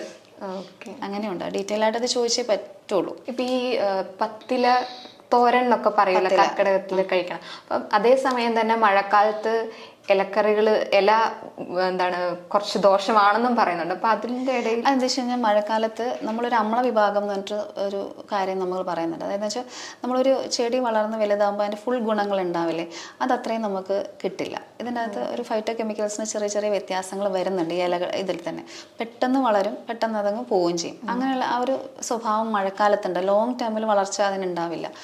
പിന്നെ പത്തിലക്കറികൾ കൂടുതലും സെലക്ട് ചെയ്യാൻ കാരണം എന്ന് വെച്ച് കഴിഞ്ഞാൽ വളരെ ലഘുവാണ്. അപ്പം തോരനൊക്കെ വെച്ച് കഴിച്ച് പെട്ടെന്ന് വേവിച്ചങ്ങ് കഴിക്കാം. അപ്പം നമ്മൾ ഇത് അരിഞ്ഞിട്ട് നമ്മൾ ചീനച്ചട്ടിക്കകത്താണെങ്കിൽ ഒന്ന് നന്നായിട്ട് ചെറുതായിട്ട് അരിഞ്ഞിട്ടിട്ട് അതിൻ്റെ അകത്ത് നെയ്യ് ഒഴിച്ച് കുറച്ച് ഉപ്പ് ഇട്ടിട്ട് ചൂട് ചോറ് വാർത്തിട്ട് അതിൻ്റെ അകത്തേക്ക് ഇടുവാണെങ്കിൽ ചിലപ്പോൾ അതുകൊണ്ട് തന്നെ അത് കുക്ക് ചെയ്ത് കിട്ടും കുറേ എണ്ണം. അങ്ങനെ നമുക്ക് കഴിക്കാം. അല്ലെങ്കിൽ ജസ്റ്റ് വാട്ടിയെടുത്ത് കഴിക്കാവുന്ന രീതിയിലാണ് പോവുക. അപ്പോൾ പക്ഷേ ചെടികൾക്ക് ഇപ്പം മുരിങ്ങയില അങ്ങനെ പറയാറുണ്ട്, കഴിക്കരുത്. അപ്പം അതിൻ്റെ അകത്ത് ഈ കണ്ടൻസിന് ചെറിയൊരു വ്യത്യാസം വരുന്നത് കൊണ്ട് കഴിക്കരുതെന്ന് പൊതുവെ പറയാറുണ്ട്. ബാക്കി ഇലകൾ പത്തിലക്കറികൾ നമ്മൾ എടുക്കാറുണ്ട്. കുറച്ചുകൂടി ന്യൂട്രീഷ്യസ് ആണ്. നമുക്ക് ഈ ഇലക്കറികൾക്കകത്ത് അധികം നമ്മൾ അങ്ങനെ പെസ്റ്റിസൈഡ്സ് ഒന്നും ഉപയോഗിക്കുന്നുമില്ല. അപ്പോൾ വളരെ ഈസിലി അവൈലബിളും ആണ്. ആ രീതിയിൽ അത് കഴിക്കുന്നതാണ്. ഇപ്പൊ ഈ കർക്കിടകത്തിന് കർക്കിടക കഞ്ഞി അതിന് വലിയ പ്രാധാന്യം ഉണ്ടല്ലോ. ഈ ഉലുവക്കഞ്ഞി അങ്ങനത്തെ ഒരുപാട് കഞ്ഞികളുണ്ടല്ലോ, അത് എത്രത്തോളം പ്രാധാന്യമുണ്ട്? ഈ പറഞ്ഞ പോലെ നമ്മൾ ഒരു ലോക്ക്ഡൗൺ പീരീഡ് പോലാണ്. ആക്ച്വലി ഒരു 11 മാസം നമ്മൾ ജോലി ചെയ്തിട്ട് ഒരു മാസം നമ്മൾ ലോക്ക്ഡൗൺ ആണ്. അപ്പോൾ ആ ലോക്ക്ഡൗൺ പീരീഡിന്റെ സമയത്ത് കഞ്ഞി കുടിക്കുന്നു എന്നുള്ളതാണ്. ഞവര ഇടനെല്ല് കൃഷിയാണ് നമുക്ക്. അങ്ങനത്തെ കൃഷി ഇടയ്ക്ക് ചെയ്യുന്ന കൃഷി 60 ദിവസം കൊണ്ട് ഉണ്ടാവുന്നതാണ് ഞവര. ശാഷ്ടികം എന്ന പേര്. അപ്പോൾ അത് 60 ദിവസം കൊണ്ടാണ് അതിനെ കൃഷി ചെയ്തെടുക്കുക. അപ്പോൾ സാധാരണ ഉപയോഗിക്കുന്ന ഞവരയാണ്. ഞവര മാത്രമല്ല നമ്മൾ ഉപയോഗിക്കാവുന്നത്. ഇന്നത്തെ കാലത്ത് ഡിസീസസ് വളരെ വ്യത്യാസമായിട്ടുള്ള ഡിസീസ് ഉണ്ട്. ഇപ്പം നമുക്ക് ഡയബറ്റീസ് ഉള്ള പേഷ്യൻസ് ഉണ്ട്, കിഡ്നി ഡിസോർഡേഴ്സ് ഉള്ള പേഷ്യൻസ് ഉണ്ട്, ശ്വാസമുള്ള പേഷ്യൻസ് ഉണ്ട്, മൂത്രസംബന്ധമായ രോഗികളുണ്ട്, കുട്ടികളുണ്ട്, പ്രായമായവരുണ്ട്, ഗർഭിണികളുണ്ട്. ഇവരെല്ലാവരും കഞ്ഞി കുടിക്കും. അപ്പം 7 ദിവസമെങ്കിൽ 7 ദിവസം കഞ്ഞി, പണ്ടത്തേക്കാൾ ഉപരി കഞ്ഞി വെച്ച് കൊടുക്കുന്ന ഏർപ്പാടുണ്ട്. അമ്പലങ്ങളിൽ കഞ്ഞി വെച്ച് കൊടുക്കുന്ന ഏർപ്പാടുണ്ട്. ഇപ്പൊ താള്, തകര അതൊക്കെ കൊടുക്കുന്ന ഏർപ്പാടുണ്ട്. പാനകം ഒക്കെ കൊടുക്കുന്ന ഈ ഒരു സമയത്ത് അമ്പലങ്ങളിൽ തന്നെ കൊടുക്കുന്ന ഒരു ഇതുണ്ട്. വളരെ നല്ലൊരു കാര്യമാണ്. കഞ്ഞി വളരെ പ്രാധാന്യം. ഇപ്പൊ ആയുർവേദത്തിൽ എങ്ങനെയാ വെച്ച് കഴിഞ്ഞാല് നമുക്ക് എല്ലാ ഡിസീസസിലും കഞ്ഞിയുണ്ട്. യവാഗു അല്ലെങ്കിൽ പേയ എന്നാണ് നമ്മൾ സാധാരണ പറയുക അതിന്. അപ്പോൾ ജ്വരമാണ് ഞങ്ങളുടെ ഫസ്റ്റ് രോഗം പറയുക. അപ്പോൾ ജ്വരം എന്ന് പറയുമ്പം ജ്വരത്തിൽ ആദ്യത്തെ 7 ദിവസം നിങ്ങൾ അതിൻ്റെ അകത്ത് കഞ്ഞി കൊടുക്കാൻ പറയുന്നുണ്ട്. അപ്പം 7 ദിവസത്തേക്ക് വേറെ മരുന്നൊന്നും നിങ്ങൾ അധികം കൊടുക്കരുത്, ഫാസ്റ്റിംഗ് ഒക്കെ എടുക്കണം, കഞ്ഞിയാണ് നിങ്ങൾ കൊടുക്കേണ്ടത്. അപ്പോൾ കഞ്ഞിയിൽ മരുന്ന് ചേർത്ത് കൊടുക്കുന്ന രീതി നമുക്ക് പണ്ട് തൊട്ടേ ഉണ്ട്, ഇപ്പോഴും ഉണ്ട്. അപ്പോൾ ഒരു 70% വൈദ്യന്മാർ അത് ഉപയോഗിക്കുന്നുണ്ടെന്നുള്ള ഒരു കാര്യമാണ്. അപ്പം ഈ കഞ്ഞി ഇപ്പം നമ്മൾ ചരക സംഹിത എന്നൊക്കെ പറഞ്ഞ ഒരു നമ്മുടെ ഗ്രന്ഥമുണ്ട്. അതിൻ്റെ അകത്തേക്കെന്ന് വെച്ച് കഴിഞ്ഞാൽ കഞ്ഞിക്കായിട്ട് മാത്രം ഒരു ചാപ്റ്റർ ഉണ്ട്, 28 തരം കഞ്ഞി. അത് പല രീതിയിൽ ഇപ്പം എന്ന് വെച്ചാൽ ദാഹത്തെ കഞ്ഞികൾ, അത് വെച്ചാൽ ദാഹത്തെ എങ്ങനെ ശമിപ്പിക്കുന്ന കഞ്ഞി, അതായത് തൃഷ്ണ നമ്മൾ പറയും. ആ തൃഷ്ണ ശരിക്കും പല രീതിയിലുള്ള രോഗാവസ്ഥയ്ക്ക് അനുസരിച്ച് തൃഷ്ണയാണ്. അങ്ങനെ പല രീതിയിലുള്ള തൃഷ്ണകൾ ഉള്ള ആ സമയത്ത് കൊടുക്കേണ്ട കഞ്ഞി, അങ്ങനെ പലതരം കഞ്ഞികളാണ് പറയുന്നത്. അപ്പം അത് കഞ്ഞി വെക്കുന്ന രീതി എന്നുള്ളതാണ്. അരി ഇപ്പം ഏത് അരി വേണമെങ്കിലും എടുക്കാം എന്നുള്ള രീതിയിൽ, പക്ഷേ ഇതിൻ്റെ പ്രോസസ്സ് വളരെ പ്രധാനമാണ്. സൂചി ഗോതമ്പ് കുറച്ചുകൂടെ നല്ലതാണ്. ഇപ്പം ഗ്ലൈസമിക് ഇൻഡെക്സിൻ്റെ ആ ഒരു വ്യത്യാസം ഡയബറ്റിക് പേഷ്യൻസിന് കൊടുക്കാനായിട്ട് വരും. അപ്പം ആദ്യം നമ്മൾ കഷായം ഉണ്ടാക്കുക എന്നുള്ളതാണ് ബേസിക്കലി. കഷായം ഉണ്ടാക്കിയിട്ട് അതിൻ്റെ അകത്ത് നമ്മൾ കഞ്ഞി വേവിക്കുക എന്നുള്ളതാണ്. കഞ്ഞി വേവിച്ചിട്ട് കഞ്ഞി പകുതിയാകുമ്പോൾ പിന്നെ നമ്മൾ തേങ്ങാപ്പാൽ ഒഴിക്കണമെങ്കിൽ ഒഴിക്കാം, അങ്ങനെയുള്ള മുക്കുടി നേരത്തെ പറഞ്ഞാൽ മോര് അത് ഒഴിക്കാം. അത് ഓരോ ആൾക്കാരുടെ ഇഷ്ടം അനുസരിച്ച്. അതൊരു 60 ഡിഗ്രി ഒക്കെ ആകുമ്പോൾ നമ്മൾ തേങ്ങാപ്പാൽ, അത് നല്ല തിളയ്ക്കുന്ന ഭാഗത്ത് നമ്മൾ തേങ്ങാപ്പാൽ ഒഴിക്കില്ല, ഇച്ചിരി ഒന്ന് ആറിയതിന് ശേഷം ഒഴിക്കും. ലാസ്റ്റ് നമ്മൾ ജീരകം അങ്ങനെയുള്ള കുറച്ച് കാർബണേറ്റീവ് ആയിട്ടുള്ള ദഹനം നന്നായിട്ട് നടത്തുന്ന സാധനങ്ങൾ, ആ ദ്രവ്യങ്ങൾ ആഡ് ചെയ്യും. അവസാനം നമ്മൾ നെയ്യും ഇത് ചുവന്നുള്ളിയൊക്കെ താളിച്ചിടുകയാണ് ചെയ്യുക. ചക്കരയൊക്കെ ലാസ്റ്റ് ഇടാറുണ്ട്, ചിലർക്ക് മധുരം വേണ്ടി വരും. അപ്പോൾ നമ്മൾ പനഞ്ചക്കര അങ്ങനത്തെ ചക്കരയൊക്കെ ആഡ് ചെയ്യും. ഇതാണ് നോർമൽ ഒരു കഞ്ഞിയുടെ റെസിപ്പി വരിക. പിന്നെ അത് ഏറ്റക്കുറച്ചിൽ വരും, മരുന്നിനെല്ലാം വ്യത്യാസം വരും. ഇപ്പോൾ ശ്വാസമുള്ള രോഗികളാണെങ്കിൽ നമ്മൾ പൂപ്പാതിരി അങ്ങനെ കഴിക്കുന്നവരുടെ അനുസരിച്ച് ഔഷധത്തിൽ വ്യത്യാസമാണ്. ബേസ് ഇതാണ്, ബാക്കി അതിനകത്ത് വ്യത്യാസം വരും. പിന്നെ നമ്മൾ ഇന്നത്തെ കാലത്ത് റാഗി ഉപയോഗിക്കുന്നുണ്ട്, ഇപ്പൊ ചെറുധാന്യങ്ങൾ ഉപയോഗിക്കുന്നവരുണ്ട്. അപ്പം നമ്മുടെ ഇതിനകത്ത് ചെറുധാന്യങ്ങൾ കുറച്ച് രൂക്ഷമാണ്, കണ്ടിന്യൂസ് ആയിട്ട് ഉപയോഗിക്കാൻ പറ്റുന്നില്ല. പക്ഷെ നമ്മൾ പ്രോസസ്സ് ചെയ്തത് എടുക്കാറുണ്ട്. ഇപ്പം പ്രമേഹ രോഗിയാണെങ്കിൽ ആ ഈ ധാന്യങ്ങൾ, ഇപ്പം അതിനുദ്ദേശിക്കുന്ന ധാന്യങ്ങൾ നമ്മൾ ഈ പറഞ്ഞ മെഡിസിൻസിൽ പ്രോസസ്സ് ചെയ്തെടുക്കും, അതായത് ഉണക്കിയെടുക്കും. അപ്പൊ അത് കുറച്ചുകൂടെ ഗുണം കൂടുതൽ കിട്ടും ആ രോഗത്തിന്. ആ രീതി നമ്മൾ പ്രോസസ്സ് ചെയ്തെടുക്കാറുണ്ട്. പക്ഷെ ഈ സാധനം ചിലതിന് നമ്മൾ കുക്കിംഗ് ഇത് പ്രിപ്പറേഷൻ ടൈം കൂടുതലാണ്. അപ്പൊ തലേദിവസം നമ്മൾ 8 മണിക്കൂർ സോക്ക് ചെയ്ത് വെക്കേണ്ടി വരും. അപ്പൊ അങ്ങനെയുള്ള ധാന്യങ്ങൾ അങ്ങനെ കൊടുക്കുക. ഓട്സിൽ നമ്മൾ കൊടുക്കാറുണ്ട്, മരുന്നുകളകത്ത് ചെല്ലണം എന്നുള്ളതുകൊണ്ട് ചിലപ്പോൾ ചില വീടുകളിൽ അത് പാടാണ്. ഇപ്പോൾ ഒരു അമ്മയും അച്ഛനും മാത്രമുള്ള വീടുകളിലാണെങ്കിൽ അവർ ചിലപ്പോൾ ഓട്സ് ആണ് എളുപ്പമെങ്കിൽ അങ്ങനെ നമുക്ക് കൊടുക്കാം. കഷായത്തിന്റെ വളരെ സൂക്ഷ്മ ചൂർണം നമ്മൾ പറയും, ഫൈൻ ആയിട്ടുള്ള പൗഡേഴ്സ് അവൈലബിൾ ആണ്. അപ്പോൾ നമ്മൾ ഉപയോഗിക്കാറുണ്ട് ആ ഒരു കാര്യത്തിൽ. പക്ഷെ ഇതൊക്കെ വൈദ്യ നിർദ്ദേശപ്രകാരമേ പറ്റുള്ളൂ, അതാണ് അതിനകത്തെ കാര്യം. ഇപ്പം നമ്മൾ ഇതിൻ്റെ അകത്ത് ദശപുഷ്പങ്ങൾ അല്ലെങ്കിൽ ചെടികളിലെ നീര് ചേർക്കുന്ന ഒരു രീതിയുണ്ട്. അപ്പം അത് ചിലപ്പോൾ ഭയങ്കര ഹെവി ആയിരിക്കും. ഇപ്പം നേരത്തെ പറഞ്ഞ പോലെ ചിലപ്പോൾ എടുക്കാൻ പറ്റാത്ത ദ്രവ്യങ്ങളായിരിക്കും. അപ്പോൾ ഇത് ഏറ്റവും നല്ല ഹെവി ആയിട്ടുള്ള ഒരു ഫോർമുലേഷൻ ആണ് ബേസിക്കലി ഈ പറയുന്ന സ്വരസം എന്ന് പറഞ്ഞാൽ, എന്ന് വെച്ചാൽ ഹെവിയാണത്. അപ്പോൾ ചിലപ്പോൾ അത് അളവ് കൂടുതലാണെങ്കിൽ രോഗിക്ക് അത്രയും വയറ് ശരിയാവണം എന്നില്ല. അപ്പം ദശപുഷ്പങ്ങളുടെ നീര് ഈ കഞ്ഞിക്കകത്ത് ചേർക്കുന്ന രീതികളൊക്കെ ഉണ്ട്, പൊതുവെ ചേർക്കുക. അതാണ് നാട്ടിൻപുറങ്ങളിൽ സാധാരണ ചെയ്യുക. അപ്പം ആ കാര്യങ്ങളൊക്കെ ഒന്ന് ശ്രദ്ധിക്കുക. പിന്നീടുള്ള മെത്തേഡ് എന്ന് പറഞ്ഞു കഴിഞ്ഞാൽ ഇതിന്റെ പൊടി കിട്ടുമല്ലോ, ഇപ്പം ജോവറിന്റെ പൊടി അങ്ങനെയൊക്കെ കഞ്ഞി ഉണ്ടാക്കുന്നവരുണ്ട്. അപ്പോൾ അതാണെങ്കിൽ നമ്മൾ സ്ലറി ആദ്യം എന്ന് വെച്ചാൽ വെള്ളം കെട്ടാത്ത രീതിയിൽ വെള്ളം ഒഴിച്ച് നന്നായിട്ട് കട്ടയൊക്കെ മാറ്റിയതിന് ശേഷം ഈ രീതിയിൽ നമ്മൾ കുക്ക് ചെയ്തെടുക്കുന്നുണ്ട്. എന്നാലും കുക്കിംഗ് ടൈം ഓരോ അരിക്കും വ്യത്യാസമാണ്, അത് നോക്കുക. റോ റൈസ് നമ്മൾ പച്ചരി നമ്മൾ എടുക്കാതിരിക്കുകയാണ് നല്ലത്, പൊതുവെ നമ്മൾ അങ്ങനെ എടുക്കാറില്ല. പിന്നെ ബസ്മതി അങ്ങനെ എടുക്കാറില്ല. പിന്നെ ഉള്ളത് ഇരട്ടപ്പുഴുക്ക്, പുഴുക്ക് അങ്ങനെയുള്ള അരികളാണ് കുറച്ചുകൂടെ നല്ലത്. ഞവര നല്ലതാണ്, ഞവര കുറേ അങ്ങ് കഴുകരുത്, അതിന്റെ തവിടിന്റെ ഗുണം പോകും നമ്മൾ പറയും. ഞവര നല്ലതാണ്. സൂചി ഗോതമ്പ് ബാക്കി എല്ലാം തന്നെ നമുക്ക് എടുക്കുന്നതിന് വിരോധമില്ല. ഇപ്പൊ ആണെങ്കിൽ നമ്മുടെ മാർക്കറ്റിൽ ഒരുപാട് ഇൻസ്റ്റ ആയിട്ട് പെട്ടെന്ന് ഉണ്ടാക്കാവുന്ന ഔഷധക്കഞ്ഞി അതൊക്കെ നല്ലതാണോ? അത് ഞാൻ വിരോധം ഭാവിക്കാറില്ല, അങ്ങനെയല്ല. അതിന് കുറ്റമൊന്നും പറയാനില്ല. കാരണം എന്താ വെച്ച് കഴിഞ്ഞാൽ എപ്പോഴും നമുക്ക് വളരെ ബിസി ആയിട്ടുള്ള ഷെഡ്യൂളല്ലേ. അപ്പം നമ്മൾ പല രീതിയിൽ ഇത് കുക്ക് ചെയ്യുന്ന രീതി ഉണ്ടാകും. എന്താണെന്ന് വെച്ച് കഴിഞ്ഞാൽ ഓപ്പൺ പോട്ടിൽ കുക്ക് ചെയ്യാം, അടച്ചു വെച്ച് കുക്ക് ചെയ്യാം, പ്രഷർ കുക്കർ കുക്കിംഗ് ഉണ്ട്. അപ്പോൾ ഈ പ്രഷർ കുക്കറിലൊക്കെ കുക്ക് ചെയ്യുന്നതിനനുസരിച്ച് കുറച്ച് വ്യത്യാസങ്ങൾ വരുന്നുണ്ട്. അപ്പോൾ ഇത് ആളുടെ സമയം ഒരു പ്രധാനമായിട്ടുള്ള കാര്യമായിരുന്നു. അപ്പം അതനുസരിച്ച് നോക്കുവാണെങ്കിൽ അതിന് നമ്മൾ വിരോധം പറയേണ്ട കാര്യമൊന്നും ഉണ്ടെന്ന് എനിക്ക് തോന്നിയിട്ടില്ല. അപ്പം ഞവര തന്നെ നല്ല ഞവര കിട്ടാനായിട്ട് കുറച്ച് പാടാണ് നമുക്ക്. ഇപ്പം പല സ്ഥലത്തു നിന്ന് വാങ്ങുന്ന ഞവര പലവർക്ക് പല പാകമാണ്. അപ്പൊ അതുകൊണ്ട് അതിനെ എതിർക്കേണ്ട കാര്യമൊന്നും ഉണ്ടെന്ന് തോന്നുന്നില്ല. കുറച്ചുകൂടെ ഒരു മെഡിസിൻസ് കുറച്ചുകൂടെ ക്ലിയർ ആയിട്ട് കിട്ടുന്നതായിട്ട് തോന്നിയിട്ടുണ്ട്. ഇപ്പൊ മാം പറഞ്ഞില്ലേ ഇപ്പൊ ഈ ഔഷധങ്ങൾ അങ്ങോട്ടും ഇങ്ങോട്ടും ഒക്കെ വന്നപ്പോ ഈ നമ്മൾ ഈ മാർക്കറ്റിൽ നിന്ന് മേടിക്കുന്നതിനൊപ്പം അങ്ങനെ വ്യത്യാസങ്ങൾ വരില്ലേ? ഇതിൽ നമ്മൾ കൂടുതലും ഔഷധക്കഞ്ഞി ചേർക്കുന്ന മരുന്നുകൾ ദിവന ഔഷധങ്ങൾ നമ്മൾ പറയും, പാചന ഔഷധങ്ങൾ. അതായത് കാർബണേറ്റീവ് ആണ്, വിശപ്പിനെ ഉണ്ടാക്കുന്നതാണ്. അതിൻ്റെ അകത്ത് വലിയൊരു മായം ചേർക്കേണ്ട ആവശ്യം വരുന്നില്ല എന്നുള്ളതാണ് സത്യസന്ധമായ കാര്യം. പിന്നെ ഉണ്ടാവാം ഇപ്പം എന്ന് വെച്ചാൽ 14 കൂട്ടം മരുന്നുകൾ പറയുന്നതിൽ ഇപ്പം നമ്മൾ ഒരു കടയിൽ കൊണ്ട് കൊടുത്തു കഴിഞ്ഞാൽ ഒരു 9 കൂട്ടേ കാണുള്ളൂ, ബാക്കിയുള്ള അവർ പറയും ഇല്ല എന്ന് പറയും. കാരണം അത് കിട്ടാനുണ്ടാവില്ല. അപ്പം അത് ചിലപ്പോൾ 9 നമ്മൾ അതിൻ്റെ അകത്ത് കാണുള്ളായിരിക്കും. പക്ഷെ പൊതുവെ കാർബണേറ്റീവ് സാധനങ്ങളാണ് അതിന്റെ തന്നെ ജീരകം, മയമോദകം, ആശാളി അങ്ങനെയുള്ള സാധനങ്ങളൊക്കെ സാധാരണ നമ്മൾ ഉപയോഗിക്കുന്ന സാധനങ്ങൾ. ദീപനൌഷധം നമ്മൾ ഉപയോഗിക്കുന്നത് ഞാൻ പറഞ്ഞ പലവ്യഞ്ജനങ്ങളിൽ വരുന്ന സാധനം, ഏലക്കം, ഇലവർഗം, പച്ചില അങ്ങനെയുള്ള സാധനങ്ങളൊക്കെയാണ്. അതെല്ലാം തന്നെ അതിൻ്റെ അകത്ത് ഇൻക്ലൂഡഡ് ആവേണ്ടതാണ്. അങ്ങനെയാണ് നമുക്ക്. പിന്നെ നമ്മളിത് ഉണ്ടാക്കി വരുമ്പോൾ നമുക്ക് സ്മെല്ല് കൊണ്ടൊക്കെ നമുക്ക് തിരിച്ചറിയാൻ പറ്റും കുറേയൊക്കെ. പിന്നെ ഈ ഔഷധക്കഞ്ഞി എത്ര ദിവസമാണ് കഴിക്കുക? സാധാരണ 7 ദിവസം എന്നാണ് പറയാ, അങ്ങനെ തന്നെയാണോ അതോ? അത് വിശപ്പിനനുസരിച്ചാണ് കഴിക്കേണ്ടത്. ഈ വിശപ്പ് പൊതുവേ പറഞ്ഞല്ലോ കുറവായിരിക്കും ആളുകൾക്ക്. അപ്പൊ നമ്മളൊരു ക്വാണ്ടിറ്റി ഉണ്ടാക്കി ഫുൾ കഴിക്കാന്ന് വെച്ച് കഴിഞ്ഞാൽ അയാളുടെ വിശപ്പിനെ കുറച്ചുകൂടെ ബാധിക്കും. അപ്പൊ അത് ഒഴിവാക്കുക എന്നുള്ളതാണ്. നമുക്കൊരു 7, 14, 21 ദിവസം കഴിക്കാൻ പറയുന്നുണ്ട്. പക്ഷെ ഭയങ്കര ഹെവി ആണെങ്കിൽ അത് 7 days അല്ലെങ്കിൽ 14 days കൊണ്ട് നിർത്തുന്നതാണ് കണക്ക്. ചില പ്രായമുള്ള ആൾക്കാർക്ക് നമ്മൾ സാധാരണ കഞ്ഞി കൊടുക്കുമ്പോൾ 1-2 ദിവസം കഴിക്കാൻ പറയാറുണ്ട്, കണ്ടിന്യൂസ് ആയിട്ട് കഴിക്കാതെ. ഇത് കഴിച്ചു കഴിഞ്ഞാൽ പിന്നെ ഫർദർ മീലില്ല, അതും കൂടെ ഉണ്ട്. അതായത് ഇത് ഒറ്റ നേരത്തെയാണ്. അത് വൈകുന്നേരത്തെ കഞ്ഞി കഴിഞ്ഞ് പിന്നെ ഒരു മീല് ഇല്ല. അങ്ങനെ ചിലർ കഴിക്കുന്നവരുണ്ട്. ചെറിയ കുട്ടികൾക്ക് ഇഷ്ടമാണ്. അപ്പൊ അവർക്ക് നമ്മൾ സാധാരണ സൂചി ഗോതമ്പിന്റെ കഞ്ഞിയാണ് വെക്കുക. അപ്പോൾ സൂചി ഗോതമ്പിന്റെ കഞ്ഞി വെച്ചിട്ട് കുട്ടികൾ കുറച്ചുകൂടെ വണ്ണം വയ്ക്കുകയൊക്കെ ചെയ്യും. അപ്പോൾ ആ കഞ്ഞി എനിക്കകത്ത് നമ്മൾ തേങ്ങാപ്പാലൊക്കെ ഒഴിച്ചാണ് കൊടുക്കുക അവർക്കത്. പക്ഷേ ഈ നമ്മളീ പറഞ്ഞ കാർബണേറ്റീവ് ദീപന പാചന ദ്രവ്യങ്ങൾ ചേർക്കുമ്പോൾ ടേസ്റ്റ് കുറച്ച് ബുദ്ധിമുട്ടായിട്ട് അതൊക്കെ വരാറുണ്ട് കുട്ടികൾക്ക്. അപ്പോൾ അങ്ങനെ വരുന്നത് കൊണ്ട് അവർക്ക് കുറച്ച് ഇട്ടിട്ട് കൊടുത്തൊക്കെയാണ് കൊടുക്കുക. 1-2 ദിവസമൊക്കെ കഴിഞ്ഞ് കൊടുത്താൽ മതി, ചെറിയ അളവിൽ കൊടുത്താൽ മതി കുട്ടികൾക്ക്. പ്രസവിച്ച് കിടക്കുന്നവർക്കാണ് സാധാരണ നമ്മൾ ഉലുവാക്കഞ്ഞി അങ്ങനത്തെ കൊടുക്കാറ്. ഈ ഫ്രൂട്ട്സ് അതിന്റെ ഒരു പ്രാധാന്യം എങ്ങനെയാണ് നമ്മുടെ ഡയറ്റിൽ ചേർക്കേണ്ടത്? സാധാരണ കഴിക്കുന്ന പോലെ ഫ്രൂട്ട്സ് എല്ലാം തന്നെ കഴിക്കാം. അപ്പം അതിൽ പ്രത്യേകിച്ച് അങ്ങനെ ഒഴിവാക്കേണ്ട കാര്യങ്ങളോ ഒന്നും തന്നെ ഉള്ളതായിട്ട് തോന്നുന്നില്ല.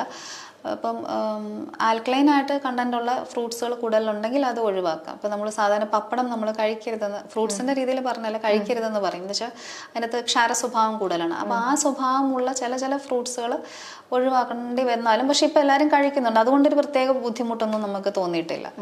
കഴിക്കാം. എന്ന് വെച്ചാൽ കുട്ടികൾക്ക് ഫ്രൂട്ട്സ് എല്ലാവർക്കും ഒരു ഡയറ്റ് കോൺഷ്യസ് ആണ്. ഇപ്പോൾ അവർ ഹെൽത്ത് കോൺഷ്യസ് ആണ് കുറച്ചുകൂടെ. അപ്പോൾ അതുകൊണ്ട് അത് കഴിക്കുന്നതിന് കുഴപ്പമില്ല. അളവ് കൂട്ടത്തിൽ കഴിക്കുന്നത് അത് ഈ പറഞ്ഞാൽ രാവിലെ ഉച്ചയ്ക്കും വൈകിട്ടത്തെയും രാത്രിത്തെയും 4 meals ഉണ്ടെങ്കിൽ അതൊന്ന് ബാലൻസ് ചെയ്ത് കൊണ്ടുപോകാനായിട്ട് നോക്കുക എന്നുള്ളൂ. ഇപ്പോൾ ഫ്രൂട്ട്സ് അല്ലെങ്കിൽ ഒരു ഡെസേർട്ട് അതൊരു മീലായിട്ട് തന്നെ നമ്മൾ കണക്കാക്കണം. അതിനൊരു ഷീറ്റ് മീൽസ് ആയിട്ട് നമ്മളെ കണക്കാക്കേണ്ടത്, അതിനൊരു മീലായിട്ട് തന്നെ നമ്മൾ കണക്കാക്കണം എപ്പോഴും. അതിന് ഡെസേർട്ട് നമ്മൾ ഒരിക്കലും ഒരു മീലായിട്ട് കണക്കാക്കില്ല. പക്ഷെ അതൊരു പാർട്ടാണ്. കാരണം അതിൻ്റെ അത്രയും കലോറി നമുക്ക് കിട്ടുന്നുണ്ട്. അതൊരു മെറ്റബോളിസത്തിലേക്ക് പോകുന്ന ഒരു ഇതാണ്. അപ്പം അതിനങ്ങനെ കണക്കാക്കിയ പ്രശ്നമില്ല. നമ്മളിപ്പോൾ ഈ ഇന്റർമീഡിയറ്റ് ഫാസ്റ്റിംഗ് ഒക്കെ നടത്തുമല്ലോ, അപ്പൊ അത് ഈ മാസം അത് ഈ പറയുന്ന പോലെ ആളുകൾക്ക് ബലം കുറയുന്ന ഒരു മാസമാണ്. വിശപ്പിന് പ്രശ്നം നമുക്കൊരു അസസ്മെന്റ് ബുദ്ധിമുട്ടുള്ള മാസം ആയതുകൊണ്ട് തന്നെ നമ്മൾ പൊതുവെ വേണ്ട എന്നുള്ള രീതിയിൽ പറയേണ്ടത്. എസ്പെഷ്യലി ഡയബറ്റിക് പേഷ്യൻസും ഡിസീസ് ഉള്ളവരാണെങ്കിൽ അത് ഒഴിവാക്കണം എന്നുള്ള രീതിയിൽ തന്നെ പറയാറുണ്ട്. അത് ഒഴിവാക്കുന്നതായിരിക്കും കുറച്ച് പറ്റും. കാരണം ആളുകൾക്ക് തരത്തിലുള്ള ഫാസ്റ്റിംഗ് ആണെങ്കിലും ഒഴിവാക്കുക. അത് ഒന്ന് റീഡിസൈൻ ചെയ്ത് കൊടുക്കുക എന്നുള്ളതാണ്. അവർക്ക് ചിലർക്ക് അത് ബുദ്ധിമുട്ടാവും. നമ്മൾ ചിലപ്പോൾ പറഞ്ഞാലും ചിലപ്പോൾ കേൾക്കണം എന്നില്ല. പക്ഷെ ഇനി അവർക്ക് പറ്റുന്ന രീതിയിൽ അതിനൊന്ന് റീഡിസൈൻ ചെയ്തൊന്ന് കൊടുക്കുക എന്നുള്ളതാണ് അതിൻ്റെ ഒരു മാർഗം. ഈ ഔഷധക്കഞ്ഞി എല്ലാവർക്കും ഒരുപോലെ നമുക്ക് ആപ്ലിക്കബിൾ ആണോ? ഇത് കസ്റ്റമൈസ്ഡ് ആണ്. ബേസിക്കലി കസ്റ്റമൈസ്ഡ് എന്ന് നമ്മൾ പറഞ്ഞാൽ ബേസിക് റെസിപ്പി ഞാൻ പറഞ്ഞല്ലോ. നമ്മൾ ഏത് അരി സെലക്ട് ചെയ്യണം എന്നുള്ളത് അക്കോർഡിംഗ് ടു പേഷ്യൻറ്റിന് നമ്മൾ അരി സെലക്ട് ചെയ്യുക. കുക്ക് ചെയ്യുന്നത് കറക്റ്റായിട്ട് കുക്ക് ചെയ്യും. ഇപ്പോൾ നമ്മൾ open pot cooking, close pot, അതായത് അടച്ചു വെച്ച് വേവിക്കാം, തുറന്നു വെച്ച് വേവിക്കാം, അങ്ങനെ പല രീതിയിൽ വേവിക്കാം. അപ്പോൾ അത് ഏതാണെന്ന് വെച്ചാൽ അതനുസരിച്ച് രോഗിയുടെ ഇതനുസരിച്ച് സെലക്ട് ചെയ്യുക. അതിനുശേഷം നമ്മൾ ഈ ദശപുഷ്പം അങ്ങനെയുള്ള അതിൻ്റെ നീരുകൾ നമ്മൾ ചേർക്കുന്നുണ്ടെങ്കിൽ ഒരു 60 ഡിഗ്രി കുറച്ച് നന്നായിട്ട് അരി ഒന്ന് വെന്ത് കഴിഞ്ഞിട്ട് ഒരു 60 ഡിഗ്രി ആകുമ്പോൾ ചേർക്കുക. പിന്നീട് അത് ചെറുതായിട്ടൊന്ന് കുക്ക് ചെയ്ത് വരുമ്പോൾ നമ്മൾ തേങ്ങാപ്പാൽ ചേർക്കുക. പിന്നെ ജീരകം അങ്ങനെയുള്ള സാധനങ്ങൾ ദ്രവ്യങ്ങളെല്ലാം ചേർക്കുക. ലാസ്റ്റ് നമ്മൾ താളിക്കുക. നെയ്യ് താളിക്കുക എന്ന് പറയും. നെയ്യ് ചുവന്നുള്ളി ചേർത്ത് താളിക്കുക മൂപ്പിച്ചിട്ട്. അത് നിർബന്ധമൊന്നുമില്ല, അങ്ങനെ വേണമെങ്കിൽ ചേർക്കാം. പശുവും പാല് ചേർക്കുന്ന രീതിയുണ്ട്, മോര് ചേർക്കുന്ന രീതിയുണ്ട്, ഇതിൻ്റെ അകത്തൊക്കെ ചേർക്കുന്ന രീതിയുണ്ട്. എല്ലാം കൂടെ ഒരുമിച്ചാവരുത് എന്നുള്ള രീതിയിലേ ഉള്ളൂ. അതിന് ശേഷം ഇറക്കി കഴിഞ്ഞതിന് ശേഷം കഴിക്കാം. അതായത് ചക്കര വേണ്ടവർക്ക്, മധുരം വേണ്ടവരുണ്ട്, അങ്ങനെ ആഗ്രഹിക്കുന്നവരുണ്ട്, അങ്ങനെ ഉണ്ടെങ്കിൽ അങ്ങനെ കഴിക്കുന്നതിന് കുഴപ്പമില്ല. ബാക്കി എല്ലാം ഡിസീസ് അനുസരിച്ച് വ്യത്യാസം വരും. കോമൺലി ഒരു റെസിപ്പി ഇല്ല. അപ്പോൾ ഡയബറ്റീസ് പേഷ്യൻ്റ് എൻ്റയർലി ഡിഫറെൻ്റ് ആണ്, ശ്വാസം മുട്ടുള്ള പേഷ്യൻസ് ഡിഫറെൻ്റ് ആണ്, ഹൈപ്പർ ടെൻഷനുള്ള പേഷ്യൻ്റ്, കാർഡിയ പേഷ്യൻസ് ഉണ്ട്, നമുക്ക് കുറേ പേഷ്യൻസ് ഉണ്ട്. അപ്പം അതിനനുസരിച്ച് അതൊക്കെ വ്യത്യാസം വരും. ഇപ്പം ഒരു CA കഴിഞ്ഞ് കീമോ കഴിഞ്ഞിരിക്കുന്ന ഒരാൾക്ക് ഇത് ദഹിക്കണം നിർബന്ധമില്ല, ഞവരയുടെ കഞ്ഞി. അപ്പം അതനുസരിച്ച് പേഷ്യൻ്റ് അതിനനുസരിച്ച് വരുന്നതാണ്. അപ്പം വന്നതിന് ശേഷം അവർക്ക് ആ രീതിയിൽ നമ്മളത് ചെയ്തു കൊടുക്കാം. ഇപ്പൊ ഞാൻ വേറൊരു കാര്യം കൂടി ചോദിച്ചിട്ട്, ഇപ്പൊ ഇത് പറഞ്ഞുകൊണ്ട് ഇപ്പൊ നമ്മളിപ്പോ അലോപ്പതി മരുന്ന് കഴിച്ചുകൊണ്ടിരിക്കുന്നുണ്ട് പല അസുഖത്തിനും. അവർക്ക് ഇപ്പൊ ഈ ആയുർവേദ ട്രീറ്റ്മെന്റ് ചെയ്യുമ്പോ ഈ മരുന്ന് നിർത്തേണ്ടി വരുമോ, അതോ ഇതിൽ കൂടി തന്നെ പോകും? നമ്മൾ മരുന്ന് നിർത്താറില്ല. അത് ഒരു അലോപ്പതി മരുന്ന് ഇപ്പം നമ്മളൊരു ചില ഡിസീസുകളിൽ നമ്മൾ അഡ്വൈസ് എടുക്കാറുണ്ട്. അപ്പം നമ്മളത് എടുത്തതിന് ശേഷം ചെയ്യിപ്പിക്കാറുണ്ട്. കോൺകോമിറ്റന്റ് മെഡിക്കേഷൻസ് നമ്മൾ പറയുന്നതിന്. അപ്പം അതിനെ നമ്മൾ നിർത്താറൊന്നുമില്ല. അത് ആ രീതിയിൽ തന്നെ പോവുകയാണെന്നല്ല. പേഷ്യൻ്റെ ഹെൽത്താണ് നമ്മൾ എപ്പോഴും നോക്കുക, അവരുടെ സേഫ്റ്റി തന്നെയാണ് എപ്പോഴും നോക്കുക. അതിൻ്റെ കൂടെ നമ്മുടെ ട്രീറ്റ്മെൻറ്റ് പോവും. പേഷ്യനോട് നമ്മളത് ആദ്യം സംസാരിച്ച് കാര്യങ്ങൾ പറയും. പിന്നെ ചില രോഗികൾക്ക് ചിലപ്പോൾ തോന്നും അത് പറയേണ്ടിയിരുന്നില്ല എന്ന് വെച്ചാൽ അവർ പറയാതിരിക്കും. ചിലപ്പോൾ ഒരു ഒരു CVA വന്നിരുന്നു, കാർഡിയോവാസ്കുലർ ഒരു ബുദ്ധിമുട്ട് വന്നിരുന്നു. അപ്പോൾ അത് ഒരു 10 വർഷം മുമ്പ് വന്നിരുന്നെങ്കിൽ അവർ ചിലപ്പോൾ പറയണം. ഇന്നത്തെ കാലത്ത് ഇപ്പം പ്രത്യേകിച്ചും ലാപ്രോസ്കോപ്പി ചെയ്യുന്നതുകൊണ്ട് ആൾക്കാർ ഇതൊരു സിസ്റ്റക്ടമി പറയണമെന്ന് നിർബന്ധമൊന്നുമില്ല. മെഡിസിൻസ് കഴിച്ചില്ല, അപ്പോൾ സർജിക്കൽ ഹിസ്റ്ററി പോലും അവരങ്ങനെ പറയണം നിർബന്ധം ചിലപ്പോഴില്ല. പക്ഷെ നമ്മളതിപ്പം അങ്ങനെ എടുക്കാറുണ്ട്, കൃത്യമായി ചോദിച്ചെടുക്കും. നമ്മളത് ആ മരുന്നത് ആ ടൈം ഡ്യൂറേഷൻ ഒന്ന് കറക്റ്റ് ചെയ്ത് കൊടുക്കാറ് മാത്രമേ ഉള്ളൂ. ഓക്കെ. ഈ അത്താഴം നമ്മൾ കഴിക്കുന്നില്ലേ, അതിനെന്തെങ്കിലും നിയമം? നേരത്തെ കഴിക്കാന്നേ ഉള്ളൂ. നമ്മളെപ്പോഴും ഒരു ആഹാരം കഴിച്ച് ഒരു ഞങ്ങൾക്ക് മുഹൂർത്തം കാലം അങ്ങനെയാണ് കുറച്ചുകൂടെ പറയാം. ഒരു മുഹൂർത്തം ഒരു 45 മിനിറ്റ്സ് തൊട്ട് നമ്മൾ അടുത്ത ഫുഡിലേക്ക് പോവരുന്നാണ് പറയാം. അപ്പം ആദ്യം ആ സമയത്ത് നമ്മൾ ആദ്യം ഓടാനോ ചാടാനോ പിടിക്കാൻ അങ്ങനെ പോകാൻ പാടില്ല, ഉറങ്ങാനും പാടില്ല, റെസ്റ്റ് എടുക്കുക എന്നുള്ളതാണ്. അപ്പം രാത്രിയിൽ പൊതുവെ തണുപ്പ് കൂടുതലാണ്, ഡൈജഷൻ പൊതുവെ വന്ദിക്കും. അപ്പൊ നമ്മൾ രാത്രി ഡൈജഷൻ കുറേ വന്ദിക്കും. അപ്പൊ ലൈറ്റ് ആയിട്ടുള്ള ഫുഡ് കഴിക്കുക എന്നുള്ളതാണ് അതിൻ്റെ ഏറ്റവും പ്രധാനപ്പെട്ട കാര്യം. അപ്പൊ ഈ ഔഷധക്കഞ്ഞി പോലുള്ളത് രാത്രി കഴിക്കുന്നതാണോ? രാത്രി എന്ന് വെച്ചാൽ ഒരു 6:30 മണി കഴിഞ്ഞിട്ട് കഴിക്കുന്നതായിരിക്കും നല്ലത്. 6:30 മണിക്ക് കഴിക്കാം. വൈകുന്നേരങ്ങളിലാണ് പൊതുവെ നമ്മളത് കഴിക്കുന്നുണ്ടാവുക, ആൾക്കാരുടെ സൗകര്യം അനുസരിച്ച് കഴിക്കുന്നുണ്ടാവുക. ചില ആൾക്കാർ ഉച്ചയ്ക്ക് കഴിക്കുന്നവരുണ്ട്, പൊതുവെ രാവിലെയും കഴിക്കുന്നവരുണ്ട്. ഇപ്പം അടയായിട്ടും പല രീതിയിലും ഇതിൻ്റെ ഫോർമുലേഷൻസ് ഉണ്ട്. അപ്പം മൂക്കുടി കഞ്ഞിയൊക്കെ ആയിട്ടും ഒക്കെ കഴിക്കുന്നുണ്ട്. രാവിലെ കഴിക്കുന്നവരുമുണ്ട്, വൈകിട്ട് ഉച്ചയ്ക്ക് കഴിക്കുന്നുണ്ട്. പൊതുവെ പക്ഷെ ഒരു 6 മണി കഴിഞ്ഞതിന് ശേഷമാണ് നമ്മൾ പൊതുവെ കഴിക്കുക. പിന്നെ ഫുഡില്ല. ഇതിന്റെ കൂടെ വേറെ ഒരു ഫുഡായിട്ട് എന്നുവെച്ചാൽ ചെറുപയർ കറികൾ, ഉപദംശം നമ്മൾ പറയുന്ന കറികളുണ്ട്. അതല്ലാതെ വേറെ മീല് വേറെ ഇല്ല. രാത്രി 6:30ക്ക് അത് തീരുവാണ്. അത് ഹെവിയാണ് അത്യാവശ്യം. ഇത്രയും റെസിപ്പീസ് ഇത്രയും സാധനങ്ങൾ വരുമ്പോൾ തന്നെ അത് ഹെവിയാണ്. ഒരു ഐഡിയൽ ബ്രേക്ക്ഫാസ്റ്റ് എന്ന് പറയുന്നത് എന്തായിരിക്കും ഈ കർക്കിടക മാസത്തില്? കർക്കിടകത്തില് നമ്മള് ഈ പറഞ്ഞ കഞ്ഞി ഒരു നല്ല ബ്രേക്ക്ഫാസ്റ്റ് ആണ്. ഇടിയപ്പം സാധാരണ കഞ്ഞി, പിന്നെ തേങ്ങാപ്പാൽ ഒഴിച്ച കഞ്ഞി ഒരു നല്ല ബ്രേക്ക്ഫാസ്റ്റ് ആണ്. പിന്നെ ഇടിയപ്പം നല്ലൊരു ബ്രേക്ക്ഫാസ്റ്റ് ആണ്. പത്തിരി നല്ലൊരു ബ്രേക്ക്ഫാസ്റ്റ് ആണ്. ബാക്കി റാഗി പുട്ട് ഒക്കെ നല്ലതാണ്, രാവിലെ കുഴപ്പമുണ്ടാവില്ല. പക്ഷെ ഈ പറയുന്ന രീതിയിൽ ബാക്കി വരുന്ന എല്ലാം തന്നെ പുളിപ്പിച്ച സാധനങ്ങൾ ഒഴിവാക്കുകയായിരിക്കും നല്ലത്. ഇഡലി, ദോശ ഫെർമെന്റേഷൻ ബേസ് ചെയ്തിരിക്കും അതിന്റെ ഒരു ദഹനത്തിന്റെ കാര്യങ്ങളൊക്കെ. അപ്പൊ ആ സാധനങ്ങൾ ഒഴിവാക്കാം. പൂരി മുതലായ സാധനങ്ങൾ കുഴപ്പമില്ല, പക്ഷെ അത് പൊതുവെ അത്ര അഗ്നിക്ക് ദഹിക്കാൻ, ഓയിലും കൂടെ വരുമ്പോൾ ദഹിക്കാൻ പ്രയാസമാണ്. ഏത് ഓയിലും ഉണ്ടാക്കുന്നു, അതിനകത്ത് ഗാർലിക് ചേർക്കുന്നുണ്ട്, ഇതൊക്കെ വ്യത്യാസമായിരിക്കും. ചപ്പാത്തി എന്ന് പറയുന്നത് ആവിയിൽ പുഴുങ്ങിയ സാധനങ്ങളാണ്. പുട്ട് പക്ഷെ രാത്രി കഴിച്ചാൽ കുറച്ചൊരു ബുദ്ധിമുട്ട് ഉണ്ടാക്കുന്നുണ്ട്. പുട്ട് ഉണ്ടാക്കുമ്പോൾ അത് ഏത് പുട്ടാന്നും കൂടെ നമുക്ക് ചോദിക്കേണ്ടത്. ഇപ്പൊ ചോളത്തിന്റെ പുട്ടുണ്ട്, റാഗിയുടെ പുട്ടുണ്ട്, വീറ്റ് പുട്ടുണ്ട്, പലതരം പുട്ടുണ്ട്. അപ്പൊ അത് നോക്കിയിട്ടും കറികളും കൂടെ നോക്കിയിട്ട് വേണം പറയാൻ. ഇപ്പൊ രാത്രി നമ്മൾ അത്രയും പറയില്ല, രാവിലെ കഴിക്കുന്നതിന് ഇഷ്യൂസ് ഇല്ല. ഇപ്പൊ ഈ ഇടിയപ്പം, പുട്ട് അങ്ങനെയൊക്കെ കറികളപ്പം കറികൾ കഴിക്കാൻ കുഴപ്പമില്ല. കടല അങ്ങനത്തെ സാധനങ്ങൾ കഴിക്കുന്നതൊന്നും കുഴപ്പമില്ല. പക്ഷെ ഉച്ചയ്ക്കത്തെ മീൽ അതിനനുസരിച്ച് ഈ പറഞ്ഞ രീതിയിൽ അഡ്ജസ്റ്റ് ചെയ്യണമെന്ന് മാത്രമേ ഉള്ളൂ. ഉച്ചയ്ക്കപ്പം എങ്ങനെയാണ്? ചോറ് കഴിക്കുന്നതിന് കുഴപ്പമുണ്ടാവില്ല. മോര് കാച്ചിയത് മോര് കാച്ചിയത് നല്ലതാണ്. കൂട്ടുകറി നല്ലതാണ്. ഞാൻ പറഞ്ഞ പോലെ പാവയ്ക്ക, പപ്പായൊക്കെ ചേർത്തിട്ടുള്ള നല്ലതാണ്. നമുക്ക് ഇഞ്ചി, നമ്മൾ ഈ മഹൌഷധം എന്ന് പറയുന്ന സാധനം, ഇഞ്ചി തൈര്, അങ്ങനത്തെ ഇഞ്ചിക്കറിയൊക്കെ തൊടുകറിയായിട്ട് കഴിക്കുന്നത് നല്ലതാണ്. ഓലൻ നല്ലതാണ്. ഇളവൻ ചേർത്ത ഓലൻ നമ്മളധികം ഉപയോഗിക്കാറില്ല, പക്ഷെ ഈ ഒരു സമയത്ത് വളരെ നല്ലൊരു കറിയാണ്. പച്ചടികൾ നല്ലതാണ്. ഇപ്പൊ പച്ചടി നമ്മൾ റോ ആയിട്ട് പച്ചടികൾ ഉണ്ടാകും, അതായത് കുക്കിംഗ് ഇല്ലാതെ. അപ്പൊ ആ പച്ചടികൾ സാലഡ് പോലെ ആ പച്ചടികൾ ഉണ്ടാക്കും. പിന്നെ പുളിയാറിൽ കൊണ്ടുള്ള പച്ചടി ഉണ്ടാക്കും. അതൊക്കെ തന്നെ കഴിക്കാം. അത് നല്ലതാണ്. ഇലക്കറികൾ യൂസ് ചെയ്യാം. പിന്നെ ഈ പുളിപ്പിച്ച, അതായത് പുളിയുള്ള അതായത് കറിയിലും പുളി കുറയ്ക്കണം അങ്ങനെ പുളി കുറയ്ക്കണം. നമ്മൾ പൊതുവെ വാളംപുളി അങ്ങനത്തെ സാധനങ്ങൾ കുറച്ചിട്ടാണ് ഉണ്ടാകുക. കുടംപുളി അത്രയും പ്രശ്നങ്ങൾ ഉണ്ടാക്കുന്നില്ല, എന്നാലും പൊതുവെ പുളികൾ അങ്ങനത്തെ കുറയ്ക്കാറുണ്ട് ഈ ഒരു സമയത്ത്. ഈ അമ്ലവിഭാഗം എന്ന് പറഞ്ഞ സാധനമുണ്ട്, ദഹിക്കുമ്പോൾ ഒരു പുളിപ്പ് വരുന്ന ഒരു സ്വഭാവം അല്ലെങ്കിൽ തന്നെ ഉണ്ട്. നമുക്ക് കംപ്ലീറ്റ് ഡൈജസ്റ്റ് ചെയ്ത് കിട്ടില്ല. ഈ അഗ്നിയെ നമുക്ക് ഈ പറയാമെന്നല്ലാതെ ഈ രോഗി പറയുന്ന ലക്ഷണം പറഞ്ഞിട്ടോ അല്ലെങ്കിൽ ഒരാൾ പറയുന്ന ലക്ഷണം വെച്ചിട്ട് നമ്മൾ അസസ് ചെയ്യുന്നത്, അതിനെ കംപ്ലീറ്റ്ലി നമുക്ക് ഡിപ്പെൻഡ് ചെയ്യാൻ പറ്റില്ല. അപ്പൊ അതിനനുസരിച്ച് വ്യത്യാസം വരും. അച്ചാറ് അത് പുളിയുള്ളതല്ലേ, അപ്പൊ അത് കഴിക്കാൻ പാടുണ്ടോ? അച്ചാർ പൊതി ഒഴിവാക്കാൻ പറയേണ്ട. അച്ചാർ, ഉണക്കമീൻ, അങ്ങനത്തെ പപ്പടം ഒഴിവാക്കാൻ പറയേണ്ട. പപ്പടത്തിനകത്ത് ക്ഷാര സ്വഭാവം കൂടുതലാണ്, ഉഴുന്ന് ചേർന്നതാണ്. അപ്പൊ അത് നമ്മളൊന്നും പറ്റില്ല. ഉഴുന്ന് പൊതുവേ നമ്മളങ്ങനെ ഈ രീതിയിൽ ഫോമുലേഷനിലേക്ക് വരുമ്പോൾ നമ്മളത് ഒഴിവാക്കാൻ പറഞ്ഞു. അച്ചാർ കംപ്ലീറ്റ്ലി ഒഴിവാക്കാൻ പറഞ്ഞു. കാരണം ഇപ്പൊ അച്ചാർ വീട്ടിലിടുന്നവർ കുറവാണ്, പക്ഷെ നമ്മൾ ഉപ്പിലിട്ട് കഴിക്കുന്നത് കൂടുതലാണ് എല്ലാവരും. ഇപ്പൊ എല്ലാ സാധനങ്ങളും ഉപ്പിലിട്ട് കഴിക്കും. അപ്പം ടേസ്റ്റി ആണ് എന്നുള്ളതാണ്, പക്ഷെ അതിനകത്ത് ചേരുന്ന വിനാഗിരിയാണ്. വിനാഗിരി ഒഴിക്കാതെ അവരത് ചെയ്യില്ല. ഇപ്പം നമ്മളൊരു കോവയ്ക്കാണെങ്കിൽ പോലും അത് ഉപ്പും വിനാഗിരി വെള്ളവും ചേർത്തിട്ട് ഇടുന്ന ഒരു രീതിയുണ്ട്. അപ്പം ആ ഒരു സമ്പ്രദായം കംപ്ലീറ്റ്ലി നിർത്താൻ പറയും. ഉണക്കമീനും അതുപോലെ കംപ്ലീറ്റ്ലി നിർത്താൻ പറയാം. നമ്മൾ പറയാത്ത സംഭവങ്ങളാണ്, പക്ഷെ അത് അങ്ങനെ പറയേണ്ടി വരുന്നുണ്ട്. ഇപ്പം ഉണക്കമീനും പറ്റില്ല. ഇപ്പൊ മീനും മാംസവും ഒന്നും കഴിക്കരുത് എന്ന് പറയുന്നുണ്ടല്ലോ. മാംസം കഴിക്കരുതെന്ന് വെച്ച് കഴിഞ്ഞാല് ആയുർവേദത്തില് മാംസം കഴിക്കരുതെന്ന് പറയുന്നില്ല. എന്നുവെച്ചാൽ നമുക്ക് മാംസവർഗ്ഗങ്ങളുണ്ട്, കഴിക്കാൻ പറ്റുന്ന മാംസങ്ങളുണ്ട്. ഇപ്പൊ കോഴിയുടെ മാംസത്തിന് ഗുണം പറയുന്നുണ്ട്, കാടയുടെ മാംസത്തിന് ഗുണം പറയുന്നുണ്ട്. കോഴിമരുന്ന് എന്ന് പറഞ്ഞിട്ട് ഒരു മരുന്ന്, അത് കോഴിമരുന്ന് കുക്ക് ചെയ്തിട്ടും കുക്ക് ചെയ്യാതെ നമ്മൾ ഉപയോഗിക്കുന്ന പല രീതിയിലുണ്ട്. അപ്പൊ എന്ന് വെച്ച് കഴിഞ്ഞാല് ചെറിയ കോഴിയാണ് എടുക്കുക, അതിൻ്റെ അകത്ത് ഇതൊക്കെ കളഞ്ഞതിന് ശേഷം നമ്മൾ ഈ പറഞ്ഞ കുറച്ച് കോഴി മരുന്നുണ്ട്, അത് ചേർത്ത് നമ്മൾ നന്നായിട്ട് ഇടിച്ചെടുക്കുക ചെയ്യുക. അപ്പം ആ രീതിയിൽ നമ്മൾ എടുക്കും.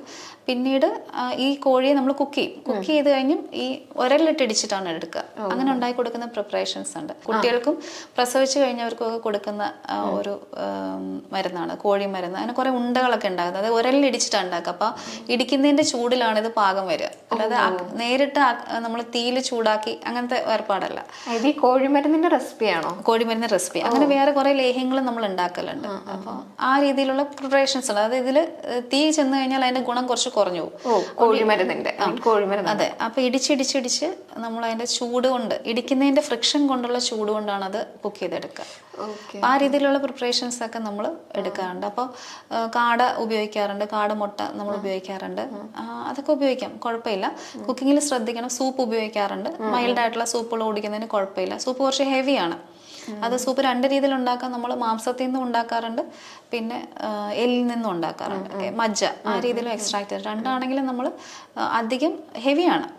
ഇപ്പം നമ്മൾ നെയ്യ് കഴിക്കുന്നതിനേക്കാളും ഇപ്പൊ തൈലം അകത്ത് ഉപയോഗിക്കുന്ന ഓയിൽ ഉപയോഗിക്കുന്നതിനേക്കാൾ ഹെവിയാണ് ഇത് രണ്ടും. അപ്പൊ അത് കഴിക്കുമ്പം ആ ഡൈജഷൻ പ്രോസസ്സിലേക്ക് അത്ര ഹെവിയാണ് നമ്മൾ കൊടുക്കുന്നതെന്ന് ഓർക്കുന്ന വേണം. ഡൈജസ്റ്റ് ചെയ്ത് കിട്ടിയ നല്ല ഗുണപ്രദമാണ്. സൂപ്പൊക്കെ ദഹിക്കാൻ എളുപ്പമാണ്, പക്ഷെ പെട്ടെന്ന് അബ്സോർപ്ഷൻ നടക്കും. നമുക്ക് രോഗിക്ക് നല്ല ബലം കൊടുക്കുന്ന ഒരു സാധനം. മാംസരസം കൊണ്ട് സൂപ്പായിട്ട് നമ്മൾ ഉപയോഗിക്കാറുണ്ട്. രണ്ടും നല്ലതാണ്. പക്ഷെ ഇത് വിശപ്പ് നോക്കിയിട്ട് വേണം നമ്മളത് ചെയ്യാനായിട്ട്. അപ്പൊ മുട്ട പറ്റില്ല. മുട്ട കഴിക്കുന്നതിന് കുഴപ്പമില്ല. മുട്ട ആഴ്ചയിൽ 2 മുട്ട. ഇപ്പം മുട്ട കഴിക്കരുതെന്ന് പറഞ്ഞാലും മുട്ട എല്ലാവരും കഴിക്കും. അപ്പോൾ ആഴ്ചയിൽ 3 മുട്ട സമ്പൂർണ്ണ ആഹാരമാണ്. ആഴ്ച 3 മുട്ട കഴിക്കുന്നതിന് ഡയറ്റ് എടുക്കുന്നവരത് കഴിക്കും.